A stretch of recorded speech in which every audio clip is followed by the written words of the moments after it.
Ito ang Broad Stream Cast Communicators, ang naiiba at kakaibang plataporma sa digital broadcast. Mula Luzon, Visayas, Mindanao hanggang sa iba't ibang dako ng mundo. Broad Stream Cast Communicators, ang sandigan ng sambayanan mula sa walang labis at walang kulang na pagbabalita, paglilingkod, maglalahad ng mga mapagbuong komentaryo at usaping pambayan para sa kapakanan ng karamihan. Broad Stream Cast Communicators, tuwirang maglilingkod ngayon hanggang sa susunod na henerasyon.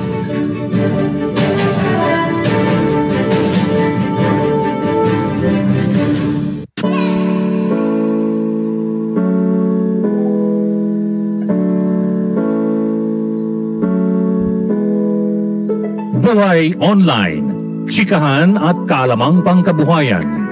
Ating tunghayan, pakinggan at tuklasin ang mga pangyayari at kaganapan sa mundo ng online. Buhay Online, Chikahan at kaalamang pangkabuhayan. Alamin ang pinaka-latest trends mula sa trabaho at kung hanggang saan na ang narating ng teknolohiyang ito. At ngayon, narito na ang ating host, ang ating Techiemommy, si Jaye C. Bautista.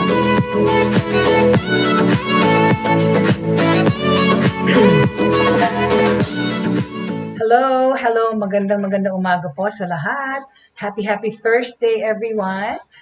It's a Thursday na naman. Okay, of course, the weekend is nearing and Christmas is getting closer and closer. We're getting closer and closer to Christmas. 2021, isang linggo na lang, right? Actually, today's the 16th, 17. 8 days more till Christmas, right? And of course, kami po, we're excited because I'm gonna see my siblings for the first time in 9 months or so that I didn't see my Manila siblings. So Monday po magkikita-kita po kami, magkakaroon po kami ng Christmas picnic by nature sa open air ng aking mga kamag-anak ko dyan sa Manila. But for the past 2 days po, we've been featuring online education or ESL learning and teaching for that matter. And I have had a panel of my colleagues in the industry as guests, resource people. At ayun po, no, maganda po ang feedback na aking mga nakuha tungkol dyan. So I think siguro starting next year, I will devote 1 day of the week to discuss online jobs and online learning for that matter. Siguro gusto niyo po yun, ano? Meron tayong mga panelists or resource people that are going to be here on the show with me regarding online jobs, online working, talk about kung paano yung mga pamalakad sa pagkuha ng trabaho online, and of course, everything that we need to know about the industry, online jobs industry, okay? So, starting next year, we will have a day. I think I will devote a day, maybe Wednesday, to feature resource people to talk about work that we can do online, okay? I think maganda yun. But anyway, so going back to, let's start order of the day po. Unang-una, I'd like to greet happy birthday po. Happy birthday, our dear Shrey. Shrey is my Indian colleague, partly Filipino. His name is Shrey Ignacio Sharma. He was one of the colleagues that I had on board here with me for the past 2 days. And at yan si Shrey po ay magiging resource person natin dito yan sa ating programa, especially po sa pagtatrabaho online, right? So happy birthday, Shrey. May you have many more to come, and we love you so much, and enjoy your day, okay? Let's start to know what's happening around, of course, the Philippines muna, no? Of course, the Omicron virus has entered the Philippines, but this is not because of local transmission. Sabi ng DOH, It is possible for the Philippines to experience higher peaks in COVID-19 cases due to the Omicron variant compared to previous variants of concern. An official of the Department of Health said nung Tuesday. During the DOH Kapihan, Health Epidemiology Bureau Director Dr. Althea de Guzman issued a remark when asked if a higher surge may be experienced as initial data show that Omicron is more transmittable than the Delta variant. Kaso nga po, day to day, iba-iba pong nalalaman natin tungkol dito sa virus na to. Sinasabi ng mga iba, the symptoms are mild, but is the effect more serious? Sabi, hindi. Sabi, oo. But like, one thing is for sure, mas mabilis siya mag-spread. Okay? Ayun ang ano dyan. Mas mabilis siya mag-spread, pero mas delikado ba? Well, di ba the other day we talked about, sinabi na yung Pfizer ay makakatulong sa pagpuksa nitong Omicron virus na to. Hindi 100% efficacy, but it helps. They said it will help. At the same time po, yung transmission, yung Omicron cases na dumating sa Pilipinas, these are not local cases. This is from one returning resident that came from Hong Kong. Okay, dala-dala yung virus, at isang taga-South, ano ba yun? Nakalimutan ko anong country, but another country, and he's a foreigner. So they were already quarantined. Doon pa lang sa airport, syempre, na nag-test sila ng positive, na-isolate na po sila, right? So what the DOH is trying to say that we have to look out for this, okay, that although vaccine coverage in the Philippines is significantly higher compared to South Africa, the Omicron variant, if it enters the country's borders, will likely trigger a serious surge of new cases. But yan, ilang days ago po yan, yung news na yan. Pero of course, more recent news are saying na wag naman tayo masyadong mabahala. It's just that kailangan natin lang dapat itapad pa rin yung mga health protocols that we have been doing, okay? With regards to jobs naman, joblessness slightly falls to 24.8% according to the SWS survey, okay? The number of jobless Filipinos slightly decreased in the third quarter of the year. Thank you, Lord, right? But remains above pre-pandemic levels, syempre. According to a survey conducted by the Social Weather Stations, or the SWS. The survey conducted from September 12 to 16, with the results released last Monday, it showed ang lumabas sa survey ay ang mga adult joblessness rate in the country is now at 24.8% of the labor force, or an estimated 11.9 million Filipinos.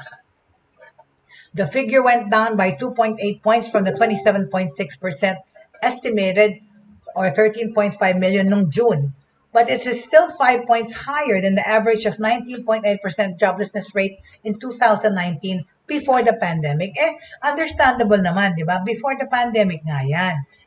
Because we know for a fact na itong pandemya to ay mas marami ang nawalan ng trabaho, right? Because nga of social distancing or pagsasara ng mga ibang negosyo, right?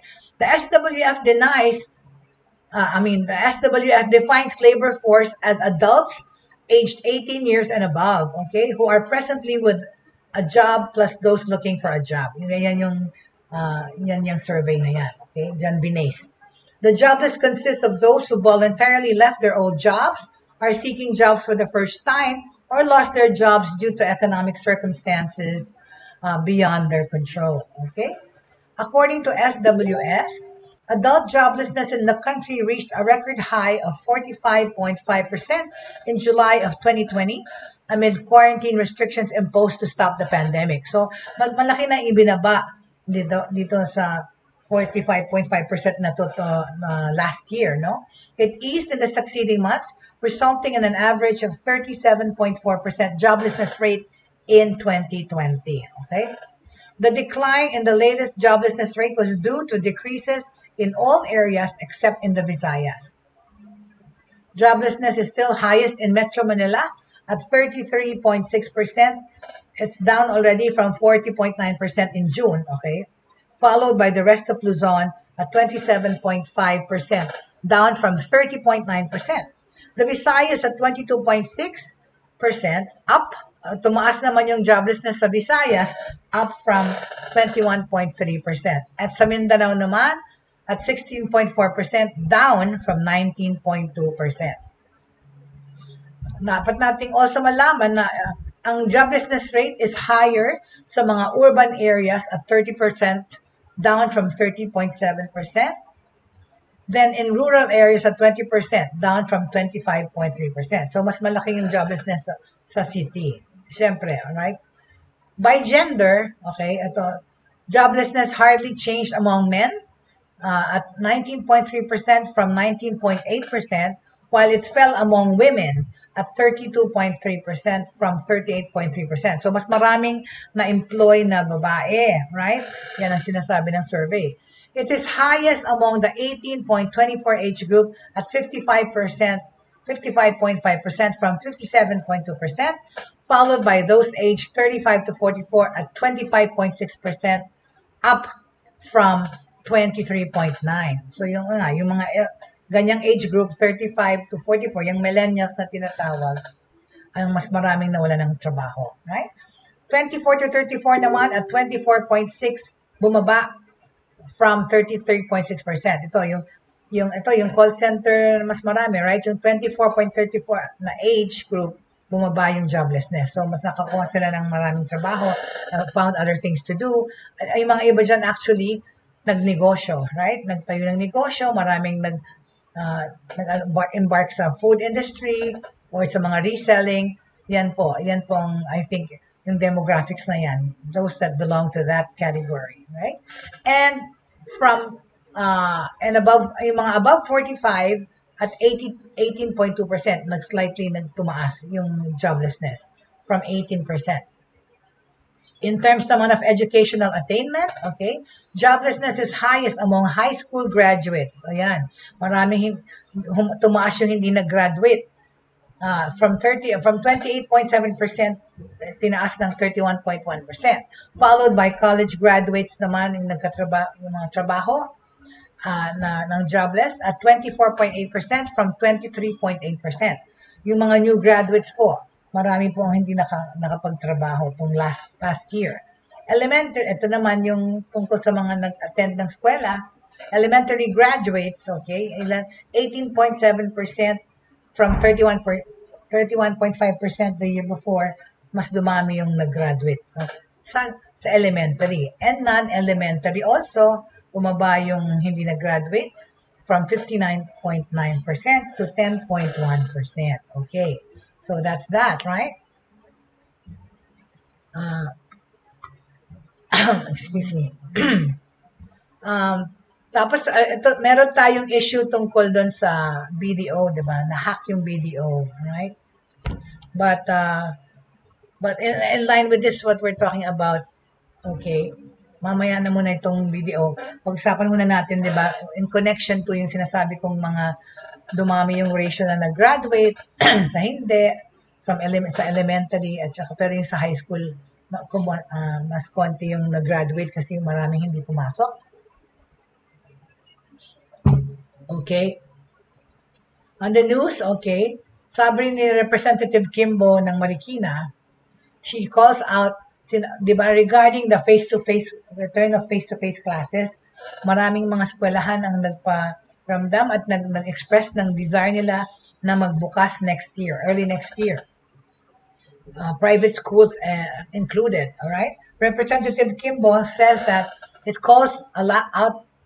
She says that there's lack of planning daw for the 2022 in-person classes amid this COVID-19. Bakit nga sinabi yan? Okay. Pakita natin kung sino si Marikina representative. You want to see her? This is Marikina representative. Okay. Sandali lang po. Just bear with me. Oh my goodness. Wait a minute. Kasi po ako'y nagluluto habang habang nag-show, ako'y may sinasalang doon. Yung pasta kasi malalambot yung pasta. Kung pwede lang pakihalo. Thank you so much. Anyway, so yeah. So as I was saying, Representative Kimbo calls out lack of planning. All right. Let me just tell you what she's talking about here and who she is. Let me just show you. Okay.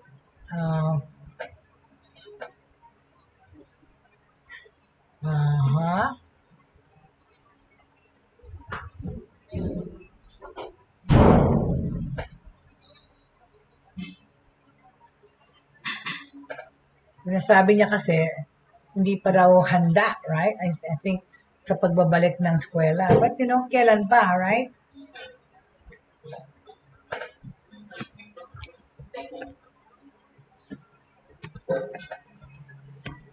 Hold on a second, please. Let me just show you. All right. I'm just gonna put her up here.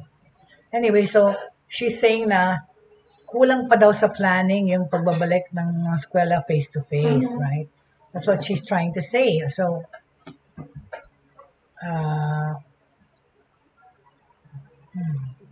oops. Sorry.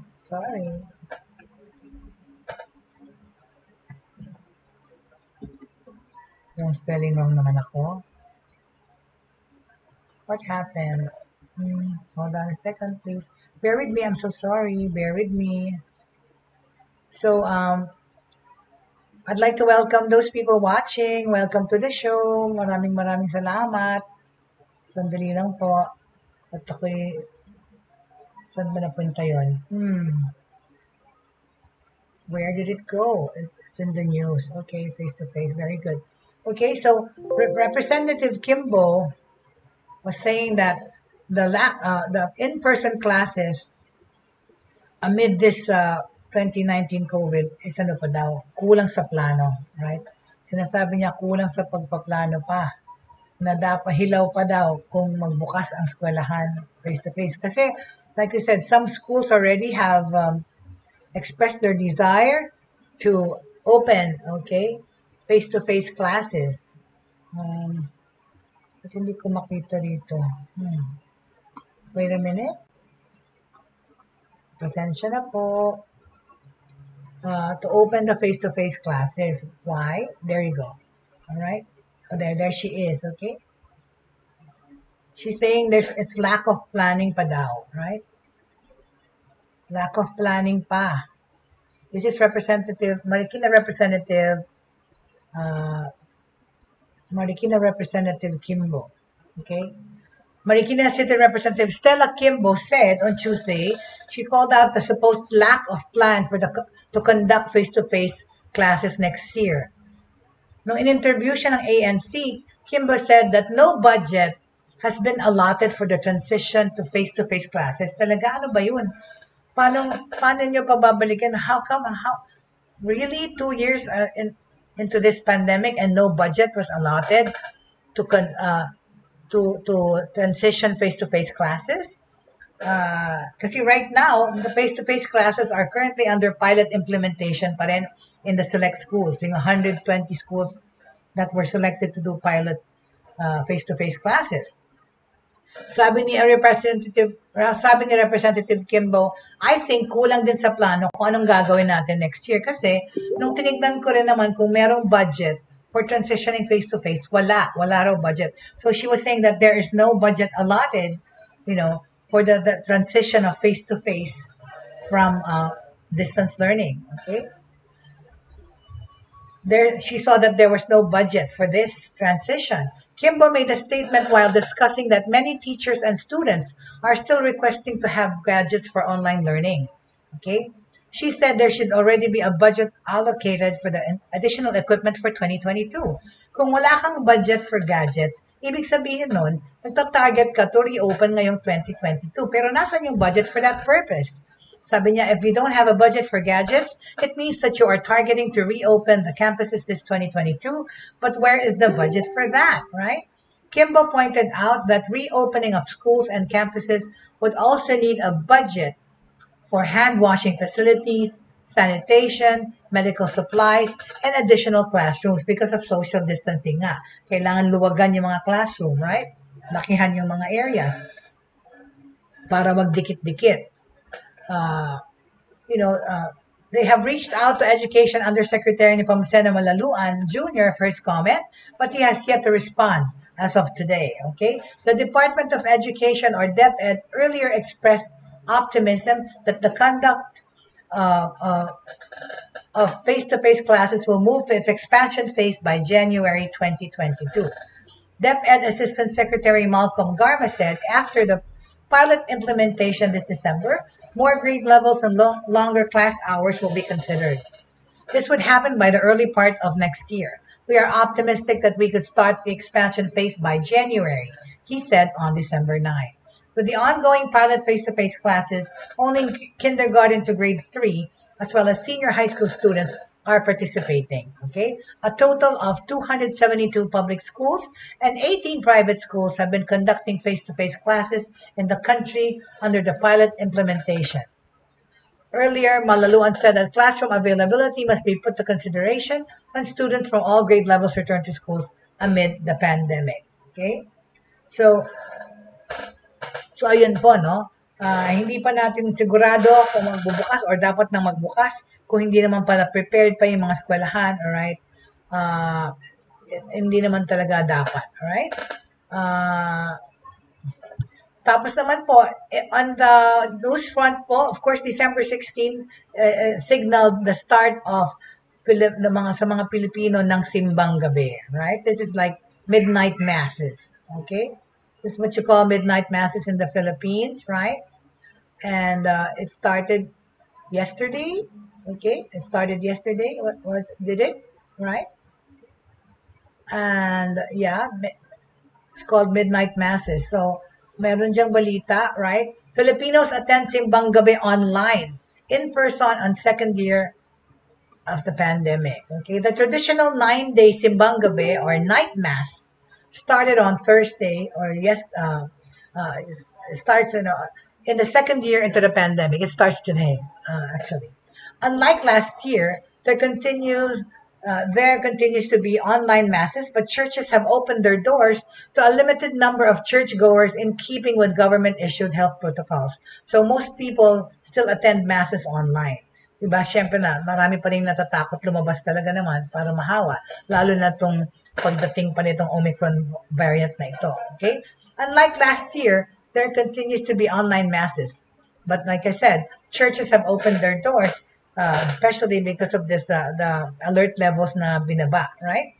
At the Church of the Jesu, Father Francis Alvarez S.J. led a celebration that was attended by individuals wearing masks and observing physical distancing. What are you searching for? Before Christmas, I wish you to delve more into that question. Sabi ni Alvarez, okay? Ni Father Alvarez. Okay. Remember expectation versus reality. No instant solutions. Assembly required. But even if you screw up the instructions, God will take the baby steps with you and accompany you. Magsalita ang pare, screw up. Nakakapagsalita pa na ng ganun, no? More than 2,400 attended the online mass stream live via the Jesuit Residence Ateneo de Manila Facebook page. Manila Archbishop Cardinal Jose Advintula, meanwhile, led the celebration at the Manila Cathedral that was live streamed via the Archdiocese of Manila. In his homily, he talked about light and hope as the people prepare for the celebration of the birth of Jesus Christ on Christmas Day, December 25. When we face discouragement and confusion, let us long for light, for meaning, for hope. May our hearts lift up to behold amidst the darkness the twinkling and colorful Christmas lights. The child is born. To be born is the light of the world.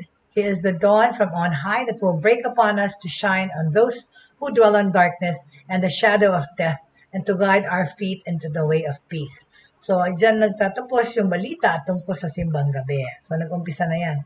So, meron ng simbang gabi dahil pwede na nga dahil sa mga lowered protocols, lowered alert level. Pero marami pa rin ang nagsisimbang gabi online, right? Understandably so, okay? So, mabalik na tayo dun sa balita tungkol sa bank fraud na nangyari sa BDO, right? Una muna, okay, the PNP, all right? The PNP is concerned. Okay, ito yun, okay? Ito yung, all right? I-highlight ko lang. Ito yung tungkol sa bank fraud, right? The PNP is concerned, the Philippine National Police Anti-Cybercrime Group nitong Tuesday expressed concern over the hacked BDO Unibank Incorporated accounts. Na-hack na naman ang BDO.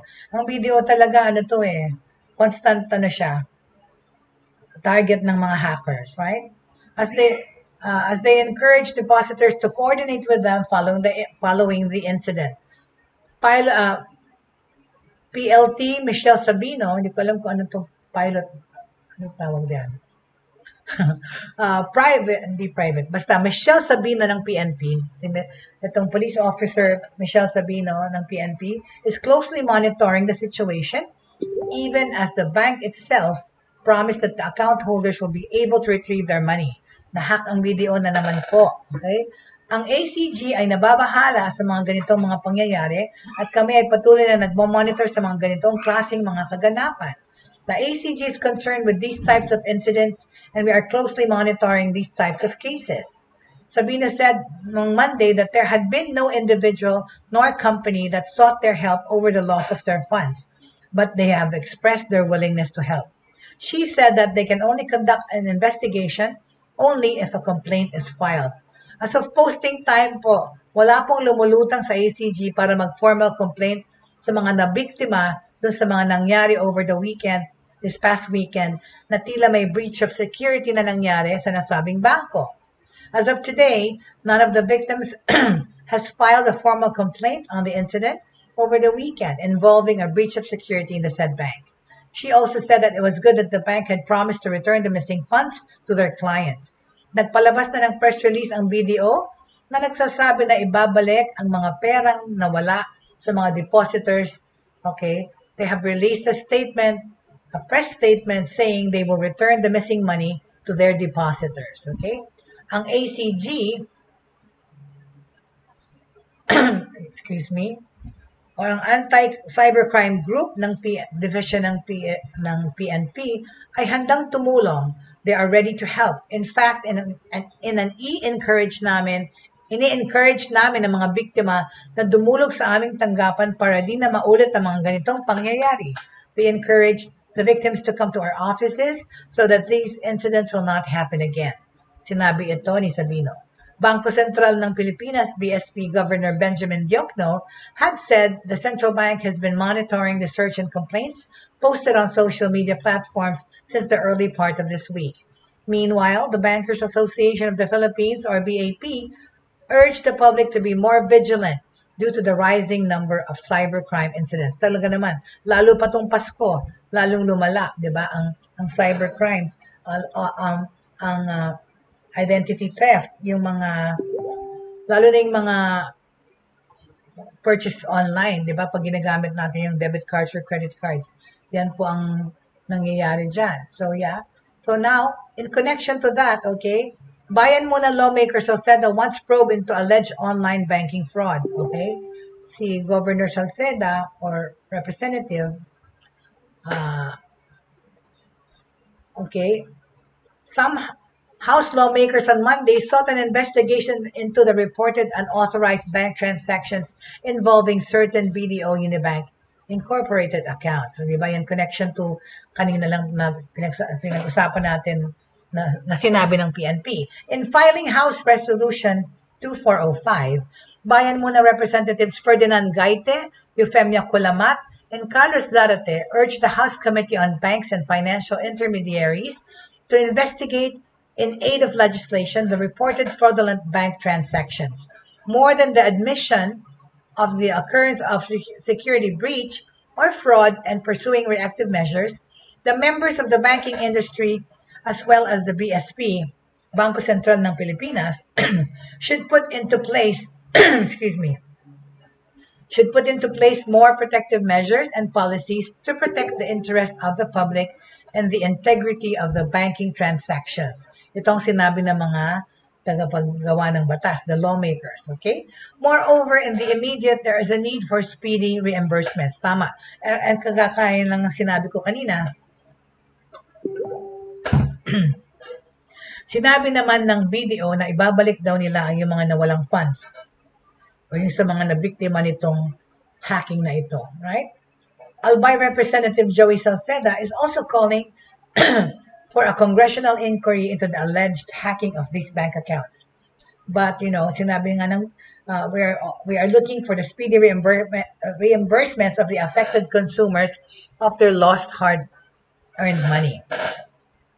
Albay Representative Salceda has filed House Resolution 2406 calling the House Committees on Public Order and Safety and Public Accounts to conduct hearings in aid of legislation on the capacity of law enforcement agencies to apprehend, detect, investigate, and prosecute financial cybercrimes. Okay? Excuse me. Further, Salceda also lodged House Resolution 2407 urging the Committee on Banks and Financial Intermediaries to conduct hearings in aid of legislation on the safety and security measures and user protection mechanisms being undertaken by banks and electronic payment solution providers to protect their customers from being defrauded. So kasama na dyan yung GCash, PayPal, right? Payoneer, or kung ano-ano pang online payment solution. Excuse me. Salceda said the public has now opted to use digital payment transactions due to mobility restrictions and convenience, even without adequate protection from banks for their retail users. Okay? He pointed out that law enforcement agencies do not have specific anti-financial crime units that are otherwise typical in other countries. Sa atin, hindi pa yan uso. Wala pa masyado yan. Anti-financial crime units na gumagalaw or nagtatrabaho. Financial crimes similar to the reports could be prosecuted under the aforementioned provision of Republic Act number 10175 if law enforcement agencies have the capacity to apprehend, detect, and investigate financial cybercrimes. Ito ang sabi ni Representative Salceda. Republic Act number 10175 o ito yung Cybercrime Prevention Act na matagal nang nagpe-prevail, di ba? Penalizes computer-related fraud, okay?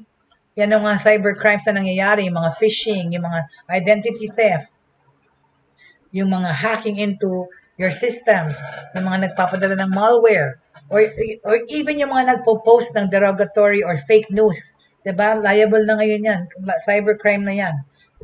That's cyber libel, right? Cyber slander. So this Republic Act 10175 or the Cybercrime Prevention Act penalizes any computer-related fraud or the unauthorized input, alteration, or deletion of computer data or program or interference in the functioning of a computer system, causing damage thereby with fraudulent intent. Yun na nga. Yung kung sumisira sa system niyo, pumapasok sa system niyo sa trabaho, sa opisina, or yung personal computers niyo, punishable na yan ngayon by the Republic Act 10175. There have been reports over the weekend that a number of BDO clients kasi fell victim to fraudulent schemes, with the firm saying it will reimburse losses of the affected clients. The Bangko Sentral ng Pilipinas is already looking into the issue of data breach involving certain BDO accounts. It is also coordinating with stakeholders, okay, for the reimbursement of the reported unauthorized bank transfers. Yan ang nangyari. I mean, sasabihin ko na ulit, I have BDO, I've been a BDO account, I've been a BDO banker for many, many years. In fact, I have 3 accounts in BDO. Pero yun na nga, paulit-ulit po akong nahack yung aking pong, wala po akong credit card, I have a debit card. And for some reason, parang nakatimbre somewhere in the cyber world yung aking account because yung ATM ko na nakadikit doon, for some video, ang daming unauthorized charges. In fact, yung isa kong account na iniwanan ko lang ng 5,000 ay na zero out, na ubos ng kakatanggal. There were charges for Uber, excuse me, charges for games, charges for Spotify, na paulit-ulit na ginawa sa account ko. Tapos sinara ko yung ATM na yon, Like, see, there was even a year, 3 times ako nagpalit ng ATM. Pero to no avail. BDO even couldn't explain why when I opened an account, opened a new account even, twice ako nagbukas ng bagong account na may ATM. Patuloy pa rin nangyayari. Nade-debitan po yung aking account. Buti sana kasi kung credit card, hindi actual money yung tinatanggal sa inyo. Ito, debit card to. It's my actual bank account that was being depleted unti-unti ng unauthorized bank transfers and excuse me, online transactions. So finally, no, hindi ako makapag-ATM. I mean, to date, wala akong ATM na dahil doon because hinahack palagi. So, ang ginawa ko, sinubukan ko magbukas sa ibang bangko ng ATM. And, true enough, okay, 1 week pa lang kakabukas ko ng bagong account sa ibang bangko, which is my PS Bank naman, na may ATM. Nagamit ko yon ng isang araw, and then next day, check ko palagi kasi nakakaloka, meron na kaagad unwarranted debits na hindi akong gumawa. So, I don't know what it is. There's a syndicate, I guess, that buti sana ako yung mayaman yung ninanakawan nilang ganun. My God. It's my hard-earned money that people are hacking into and taking. So, nagbukas ako ng ATM na merong Visa, Mastercard, whatever sa PS Bank. Yun, nag-charge na naman ulit. So, ang ginawa ko, pinatay ko yung credit card feature na yon. And for some reason, nakakagamit pa rin ako ng ATM ng PS Bank. Kaya lang, hindi ko na siya pwedeng gamitin as a credit card. So for some reason, that's where it happens somewhere along the line. Kasi nag-umpisa yan when I charged yung pagsali ko sa Netflix. But anyway, so there's my story about online hacking, right? So careful po talaga tayo. When we are online kasi, when we do things online, there's always that risk na ma-infiltrate yung ating system. Lalo na ako, 24 hours ako online. So, for some reason talaga, yung email ko, ilang beses na rin yan na-hack. So, anyway, so going back to the move of Salceda to investigate these things.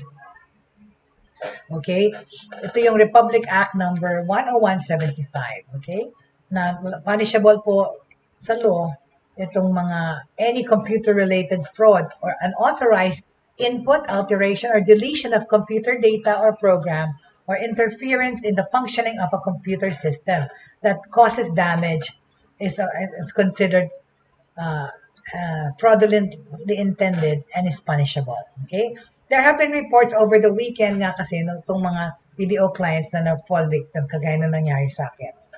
So, itong BDO is looking into that and of course reimbursing.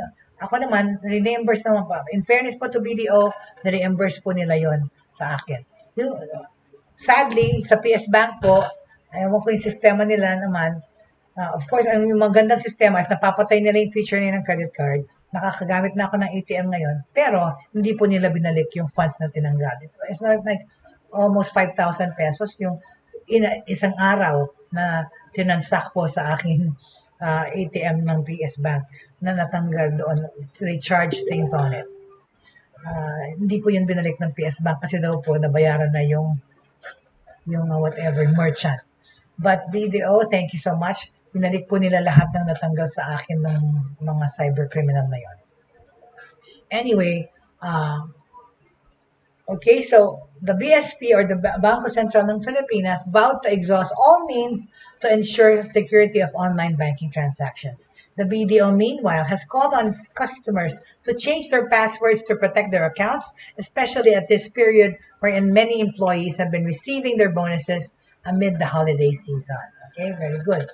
So, okay, that's another news update for us, okay, regarding banking or sa mundo ng business. Okay?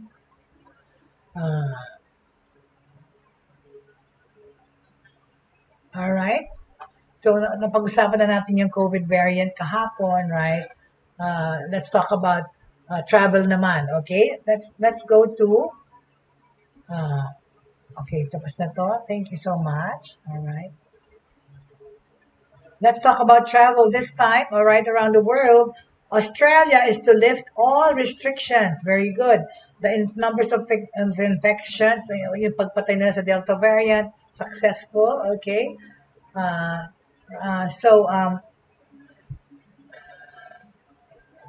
Australia will push ahead with plans to ease COVID-19 restrictions before Christmas. Okay, officials said even as new coronavirus cases in the country's most populous state reached a 10-week high. Ito yung sa Brisbane to. After a string of infections linked to festive season parties in and around Sydney, New South Wales recorded more than 800 new cases on Tuesday, its highest total since October 2.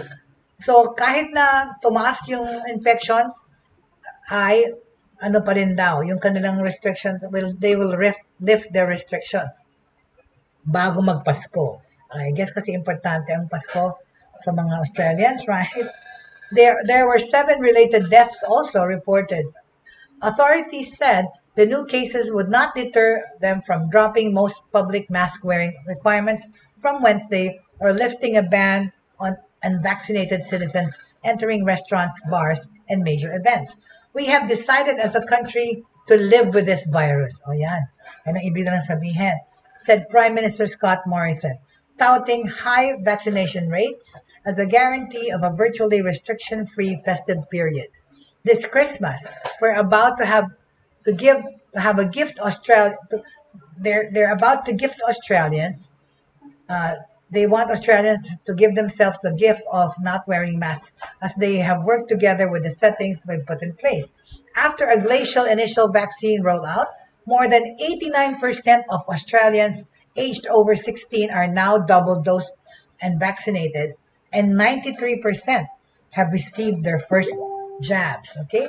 The gap required before a third dose booster can be administered has been shortened from 6 months after the second jab to 5 months to provide better resistance. So, pwede na raw sa 5 months. Australia has also detected more than 85 cases of the Omicron variant, which is feared to be highly transmissible and more vaccine resistant. Many Western countries have begun to reintroduce restrictions as they try to roll out boosters and case numbers rise.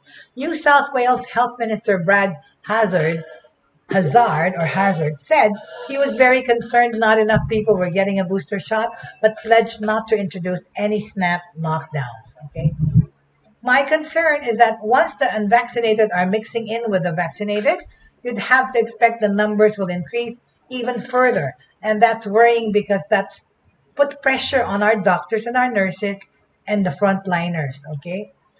Adding to the pressure, Australia is plowing ahead with reopening domestic and international borders, welcoming back vaccinated skilled migrants and students. Okay, itong Wednesday na itong nakaraan, kahapon. And after lengthy closures that separated families and friends for months, tropical Queensland state opened its borders to hotspot areas on Monday, while the island state of Tasmania will follow suit on Wednesday. Only Western Australia, a vast mineral-rich region with a stubborn independent streak, will remain locked off over the holidays, with its border to remain closed until February 5 kasi matigas ang ulo ng mga Western Australia. Ayaw nilang mag-mask, ayaw nilang magpa-vaccine. Announcing plans to build a Moderna mRNA vaccine manufacturing facility in Melbourne, Morrison insisted Australia is better prepared than almost any other country in the world to deal with this and continue to stare this virus in the face and live with it. See, ang tapang nila, no? So, tatanggalin na nila yung restrictions and they're gonna live with the virus. Kasi naman talaga, actually, in a lot of places, yun na lang ang ginagawa. Like Japan, di ba? Japan never had strict lockdowns. They were actually living almost normal for the past 2 years. Yun nga, dumami infections, pero kasi yung death rate nila talaga mababa din, parang Pilipinas. Pero tayo, takot talaga lahat dito, right? Na, kaya strict protocols pa rin. Pero when you think about it, yun na eh. You just have to live with the virus and okay, live in a way, live with the virus, living with masks and safety and sanitary protocols. Pwede naman tayong mabuhay ng ganun, which we've been doing for the past 2 years, right? So, yun na nga, naka-report na ng case ng Omicron virus dito sa ating bansa, pero hindi naman galing locally, okay?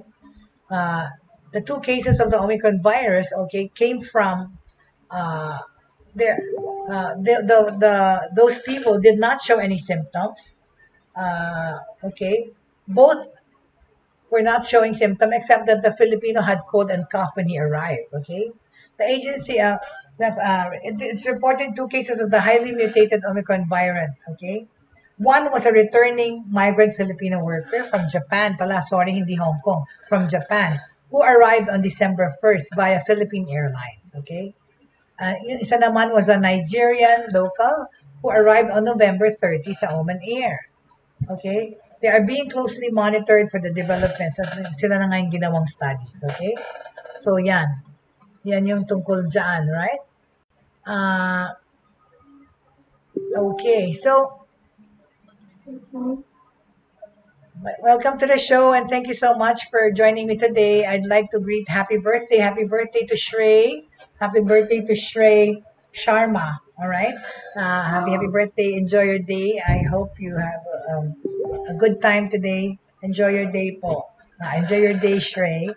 And also, thank you so much for the Laka family who are watching. Tita Agnes, thank you for always supporting. And parang hindi ko nakikita yung mga ibang names. Maraming salamat for joining me today. Okay? Another news naman po. In connection po dun sa aming topics for the past 2 days, right? We will continue that siguro bukas kasi there's not enough time today. Meron ng tanong, no? Sinabi na, because we were talking about teaching online, right? From home, which is actually a job that it's a new career that some people found in this pandemic situation. So, sino ba yung mga pwedeng magturo online sa bahay? And what does it mean to teach English online from home? We will tackle that in another day again when we will welcome back our panelists, okay? In the meantime, ito pa ho isang balita in connection to the schools, all right? Okay, here it is, all right? Gen Zs can help end the pandemic through this 4-point hygiene. Okay, itong ating tips para sa mga Generation Z in this pandemic, okay? The Gen Zs can help end the pandemic through this 4-point hygiene agenda, okay? Face-to-face classes, okay?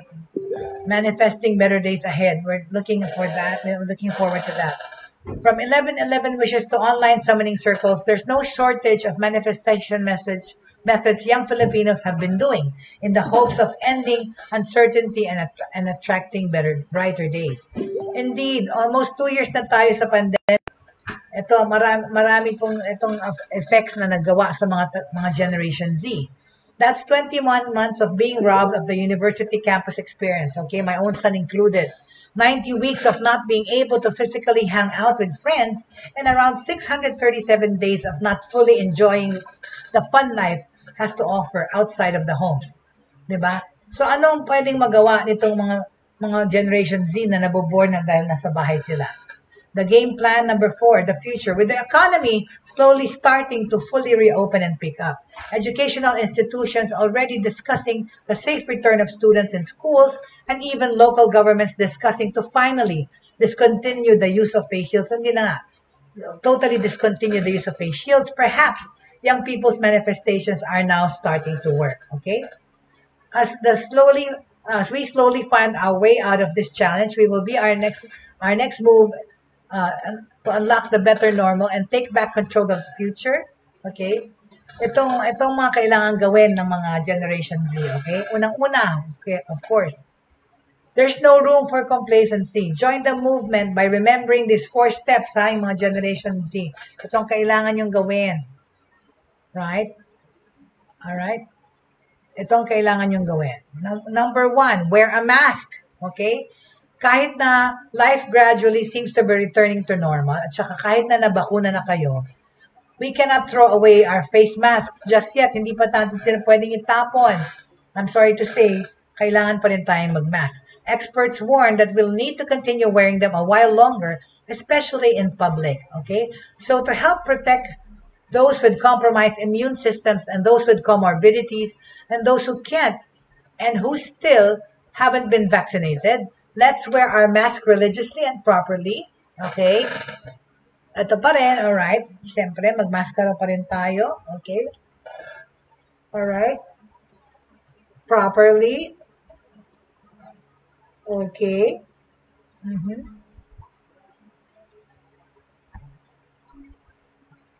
Properly and tightly, okay, covering both mouth and nose. Yan pa rin talaga importante, right? That we wear masks, especially in public settings. When we go out to eat, when we go out for meetings, or, it's really important to wear the mask, okay? All right. Number 2, kailangan gawin. Keep social distancing pa rin. 2 meters away, please. Keep social distancing. Social distancing is our personal responsibility and social accountability. Okay? Ulitin ko. Social distancing is our personal responsibility and social accountability. Okay? Importante. Let's keep on keeping our distance because by staying far enough away from each other, we slow the spread of any viral disease from one person to another, di ba? By keeping a 2-meter distance, we can help prevent new cases, we will save lives, and will also help our medical frontliners get overwhelmed in hospitals. Okay? Number 3, get vaccinated. Kung di pa po kayo nagpapabakuna, get vaccinated. Time and time again, science has proven that vaccines work. So, i-trust po natin tong mga findings na ito. Getting yourself vaccinated will reduce the risk of you getting seriously ill due to the virus. Regardless of the vaccine brand, all the vaccines available in our country are scientifically tested and proven and can all serve as an additional layer of protection for everyone. I should know because, ako po, nagka-COVID na po ako, pero salamat po sa bakuna, madali kaming gumaling. Okay? The government has also opened vaccination to almost everyone now, including minors.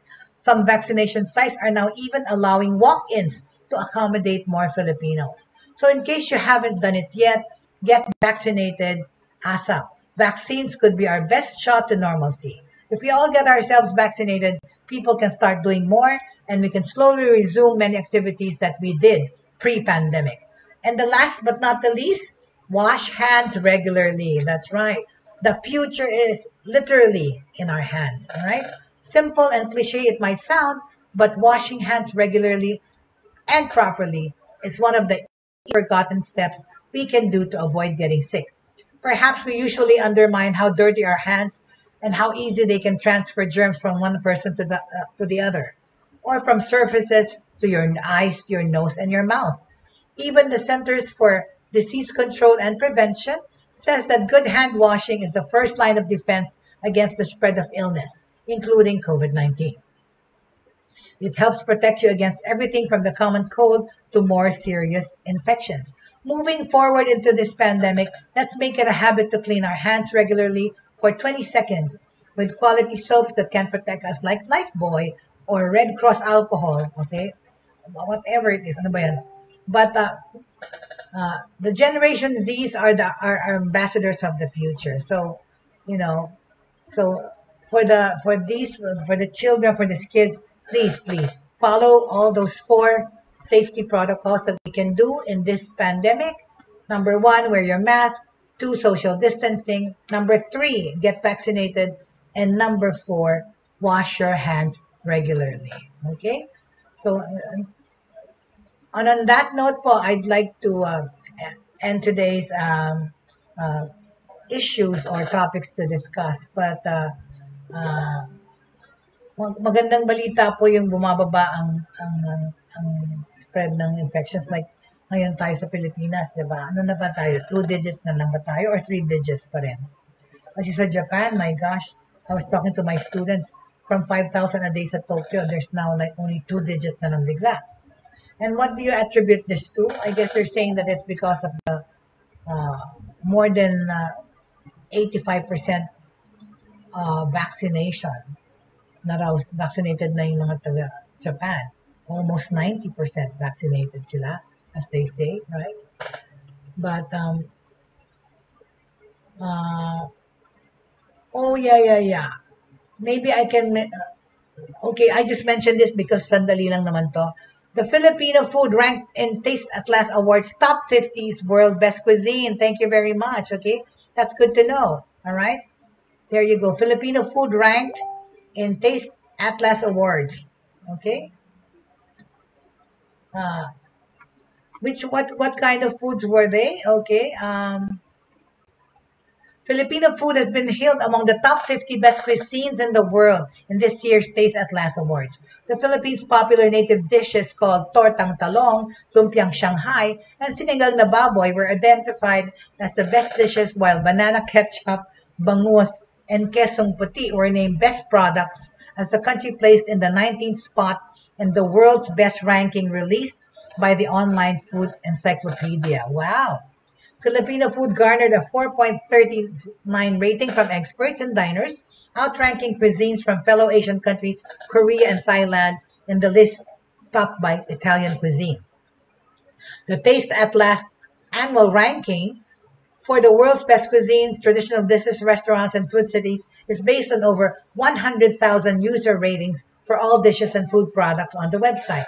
The old-time Filipino favorite adobo, featured as the national dish of the Philippines, was ranked 81 in the list of the best traditional food in the world, published in December.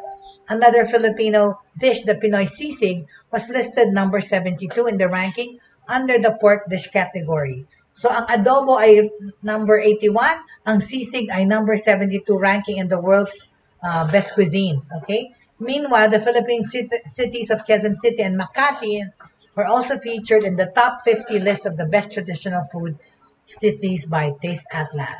Sinigang, a sour native dish of the Philippines na soup, was earlier named the world's #1 vegetable soup. Wow! By the online World Food Atlas. Okay, and with that we end our broadcast for today. Thank you so much. Proud to be Filipino, okay?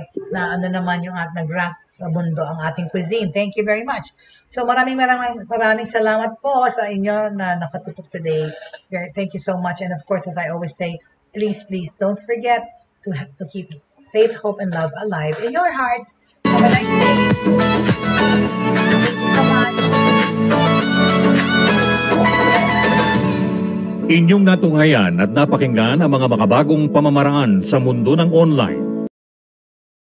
Sa pamamagitan pa rin ng Broad